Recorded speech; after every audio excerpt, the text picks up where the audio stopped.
2024 solar eclipse is in a few days. I've been looking at how to build pinhole projectors and other safe ways for students to be able to view the solar eclipse without having access to the solar glasses or binoculars or telescopes.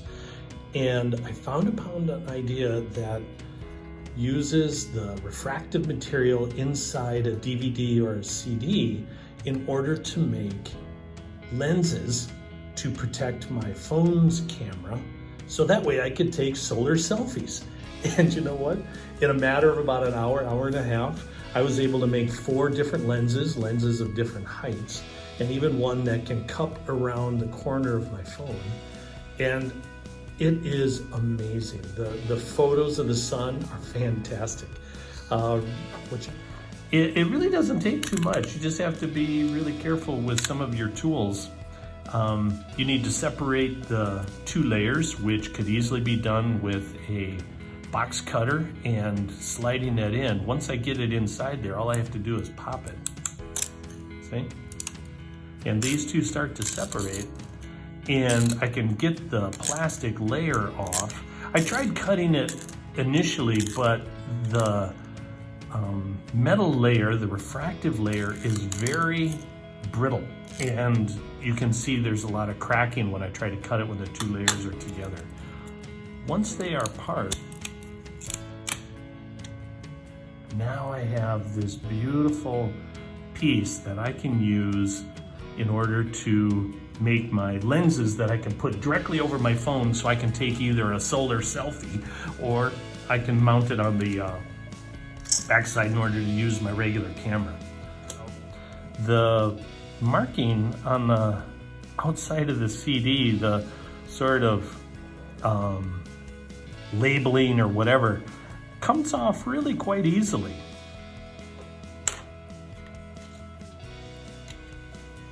It doesn't take too much, so just a little bit of scraping with an X-Acto knife, and actually what I found is once I get it sort of started with an X-Acto knife, my fingernail will chip off a lot of this paint.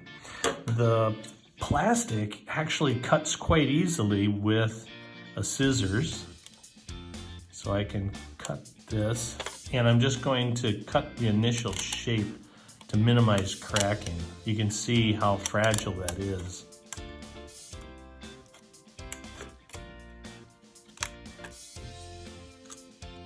Now I want to cut my circular shape, so that way I can fit it inside my paper towel dispenser. And all that really does is give me a holder, so then that way I can place it on my phone or hold it in place without getting fingerprints all over the reflective material. And cutting this, I find that cutting it, holding it more in the crook of the scissors is more accurate for cutting a circle. And I want to try and get off the outer layer in order to allow light to pass through. I can use an old credit card or an ID or my fingernail, and all of this will chip off. That takes a few minutes, so I'm gonna sign off and show you what it looks like when I'm done.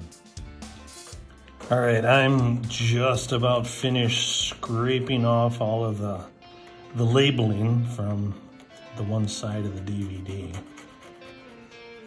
There we go. So now I have both sides are ready to put in my holder. And I tried different, heights, and found that, this is 2 centimeters, 3 centimeters, 4 centimeters. This is 1 centimeter. And I found that the 1 centimeter actually is one of the best for just placing on my phone. I took a 2 centimeter and then cut it down so that way the notch can fit around my phone, and the phone can slide in, just right like that. What I do is I'll mark on my roll, and I'll mark this like in several spots, 1 centimeter. And once I have that, I just use the rolling technique in order to connect the lines. It doesn't need to be, exact. What it needs to be is a holder that I can use for my lens. And I find that if I just hold my hand in position and roll, it works quite nice in order to get it marked. And with my box cutter, once I get it started and I get the seam on that line in place, then what I can do is just keep rolling it. The thinner the cardboard, obviously, the quicker this will go, but it only takes a minute or so. Now that the groove is started, I just keep rolling, and the box cutter starts to just follow the groove and cut its way through the cardboard. And I get a nice clean cut and a frame that I can use now for holding my new lens filter. And I can just slide that in place. Yeah, it fits pretty nicely.